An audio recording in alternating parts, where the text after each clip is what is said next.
everyone, and welcome to the RDG Sports Channel with your boy RDG. We are in the building. Please hit the like, share, and subscribe button. Thank you to everyone who has recently subscribed to my channel. Nothing without you guys. We're well on our way to 7,000. We're saying like we stuck right there, but we're gonna move up. Hey, YouTube, shout out to y'all, man. Y'all gotta stop playing my algorithm. Please stop playing with my algorithm. Get me back in rotation, like I was earlier. Anyway, enough with the crying. Anyway, let's talk about the keys to the game against the Philadelphia Eagles. This game has a lot of implications, a lot of playoff positioning implications going on right here. Philly is fighting for first seed. We're fighting for the 6th and the 7th. Currently in the 7th, trying to move up to the 6th. Barring what Green Bay does in the next 3 games. We will see. Anyway, I got the keys to the game, and I'm very optimistic. I don't know about you guys, but I'm fired up, ready to go, ready to sit down, watch this game on Sunday. I wish it was flex. It'd have been more sweeter. Sunday night football, you know, it's a big-time game. It's got a lot riding on it. We owe Philadelphia for what they did to us the last time we met on a short week on a Thursday night. We didn't game plan well. We was in that game until late in the fourth quarter, you know, and then Saquon Barkley exploded and erupted to go off to have 190 total yards and 147, I want to say, on the ground. He tortured us, and he's been doing that since he's been with the Giants. But, hey, my keys to the game, let's start it off. Run the ball early and often. Keep that front four at bay, man. You know, you got to wear those guys out, man. Those guys, the key is you want to make these guys blitzers. Try to blitz us.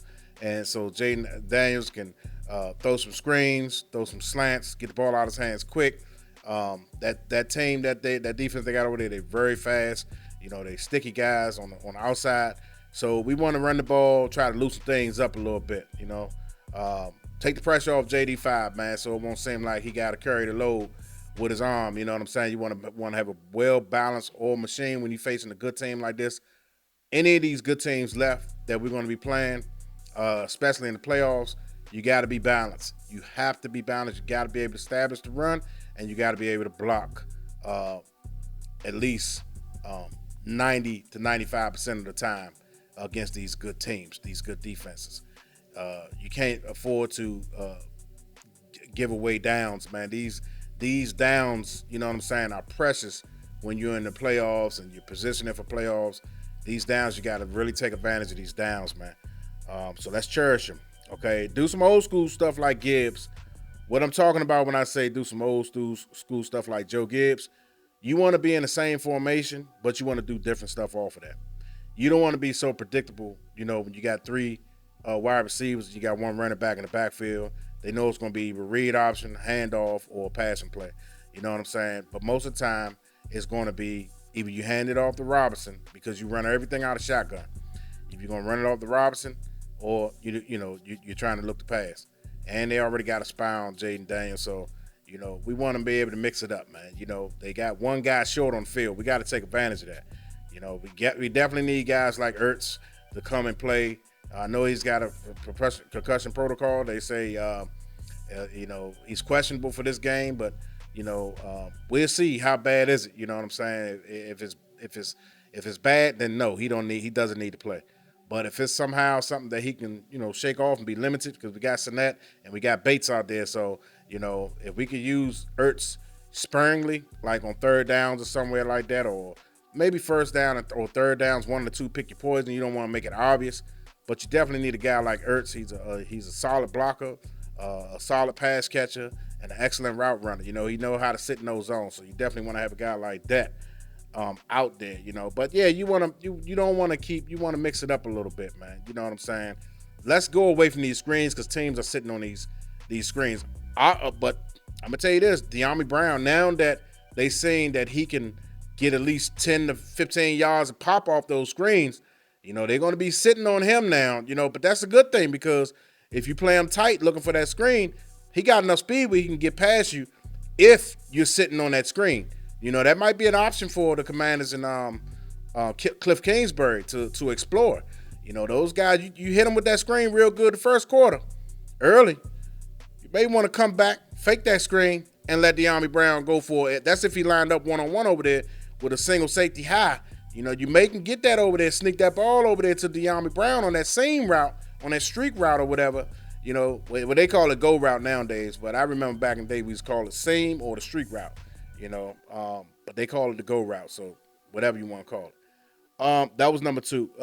Number three, move Terry around. You know, when he's not lined up against Quinyon Mitchell, you know, get him against the boy Slay. He does fairly good against Slay, so you might want to put him up against Darius Slay to, you know, get him some chances and opportunities, because it seemed like Quinyon Mitchell got Terry McLaurin moves. You know, he got his route concepts down pat. You know, I'm not saying he's faster than Terry, but I'm saying when you know where a guy going, it appears to make you, you know, on the same step as those guys when you know exactly what he's going to do. So you might want to switch up some things, move Terry in motion, get him off the line of scrimmage. You know, those things, mix it up a little bit. You don't want to just keep him locked in over there. Like I said, and Cliff Kingsbury said it himself, he implemented too many plays the first time around.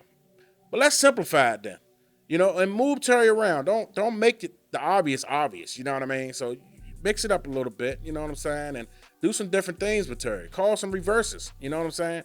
Get the offensive lineman or running back out there to hit Quinyon Mitchell, you know, get him something to think about. Put a body on him, block him real good, you know, put a nice block on him, you know what I'm saying? Make him think a little bit, you know what I'm saying? Also, offensive line, number 4. The offensive line, you guys has to block, chip, double team as often as possible. We got to have protection for this guy, this young man, to survey the field, because, like I said, these guys, they do man. They play a lot of man. They mix it up with some zone too. You know, these guys, they got a fast secondary, man. You know, the whole team is fast. So you give them some time, you know what I'm saying? When the opportunity presents itself, take some shots. And we can't have you missing Mr. JD5 like you did last week against the Saints. You missed Terry McLaurin 3 times. One time Terry should have had the ball, but one time you underthrew him, and the other time you clearly overthrew him. We cannot have that. We got to take. That's why it came down to that last play of the game last week.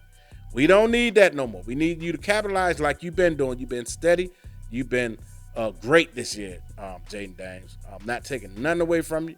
I love you. You know what I'm saying? You're the best thing to happen to us, and I'm one of your biggest fans, you know? So keep up the good work.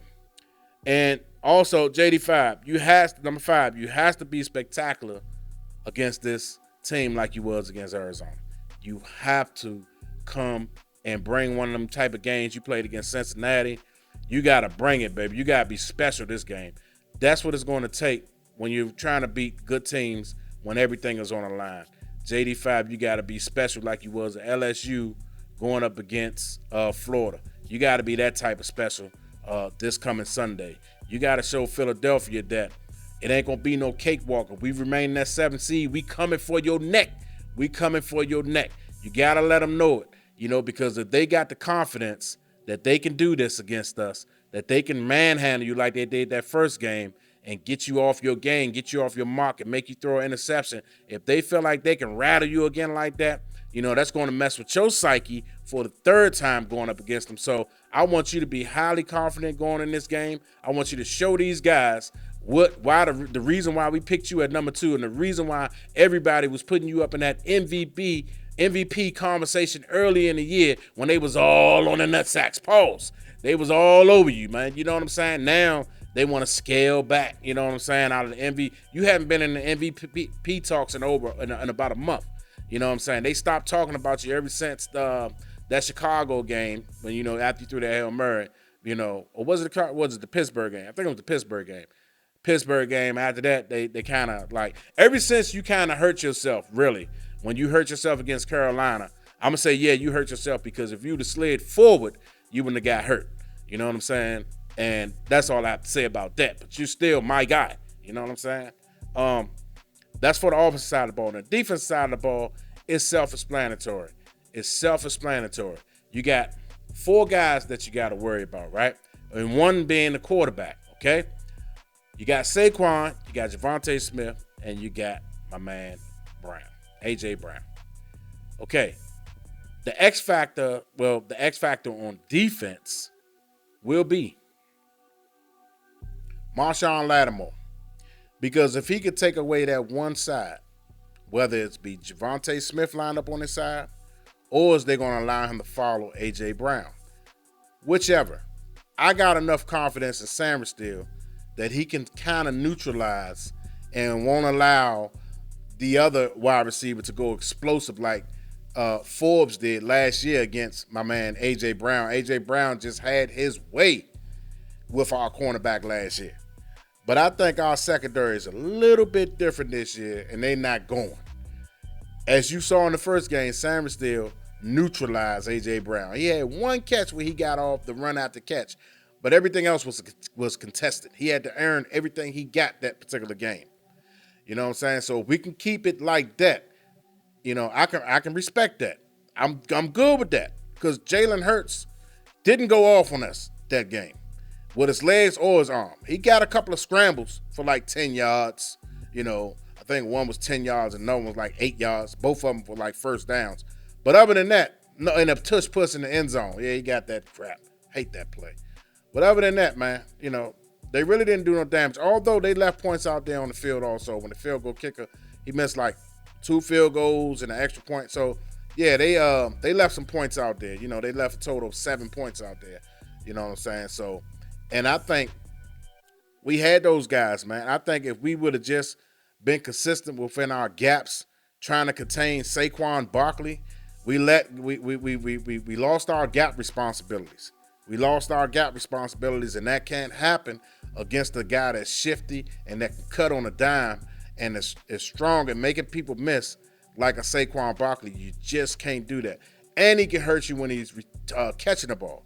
So what we're going to have to do, we're going to have to put a spy on Saquon Barkley at all times.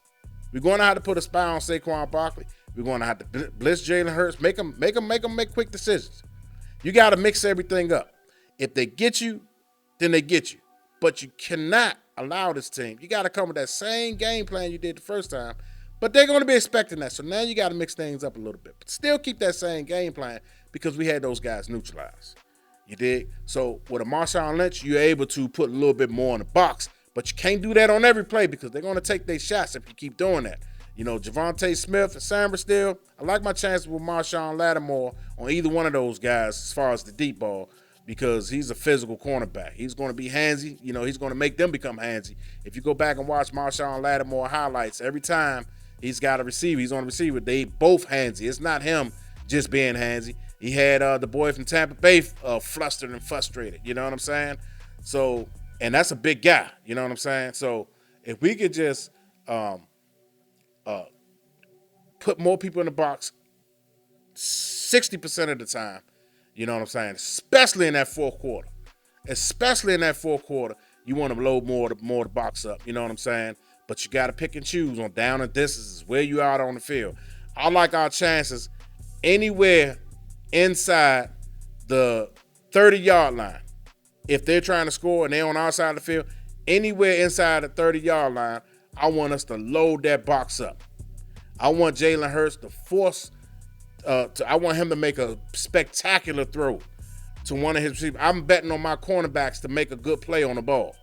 I'm betting on that, but I'm not going to allow Saquon Barkley to destroy me like he did last game. Also, I wanted to touch on these guys. Also, when I was talking about offense, Jalen Carter, the defensive end, Nakobe Dean, Quinyon Mitchell. I think I said something about him already. C.J. Gardner-Johnson. That man on every level, and they got Reed Blankenship.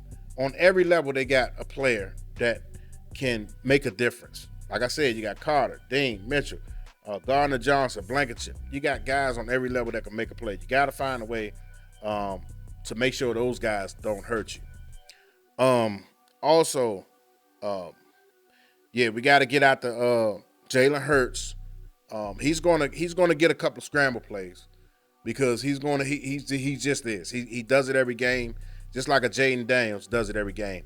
But we also, the same way that they neutralized Jaden Daniels that first game, we need to take a chapter out of their page. Now that we got Marshawn Lattimore, we'll be able to do that. You know what I'm saying? Won't allow Jalen Hurts to kill us that much on the ground, which he didn't in the first game, which he didn't.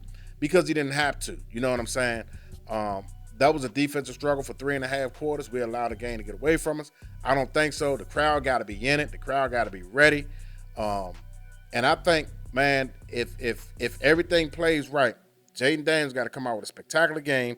Offensive line got to block. I know it's asking for a lot. Moving Terry McLaurin around and stuff like that. Neutralizing Saquon Barkley. Good passing coverage. That's a whole lot, but it can be done. If you want to be a good team, it can be done. I hear people saying, oh, man, we still in rebuilding. We don't even supposed to be here. But we here now. We here now. So now what? Let's make good of the situation. Let's say we was here the same place when we was under Ron Rivera with that 7-win team. A lot of people probably say, oh, man, but that was fluke, man. That was a COVID season. It don't matter. When you in there, you got to take advantage of it. You got to come with your best game plan, play your best ball. You're a professional. Raise the level that got you into the NFL. Go to that level. Go to another level. That's what all about being a champion. You could be a champion for that 1 year because you raised your level of play. You know what I'm saying? You was playing out of your mind. So it could be done. It definitely could be done. The X factor of this game is going to be DQ and his coaching staff. That's going to be the whole entire X factor for the whole game. If DQ can outcoach Philadelphia coaching staff and our staff and DQ, we'll win this game. We'll win this game. Period. Point blank. Hands down. Listen here, those are my keys to the game, my thoughts about the upcoming game, my preview of the upcoming game. I think we'll come out on top. It's going to be a dogfight. We're not going to blow them out, y'all. Don't look for a blowout. It's not going to be a blowout. But I do think we'll come on top, squeak it out with a field goal late in the fourth quarter, and play defense to hold Philadelphia off. That's my keys to the game. That's my thoughts of the game. I thank you all for tuning in. If it's your first time watching this video, please hit the like, share, and subscribe button. I appreciate you guys. Peace.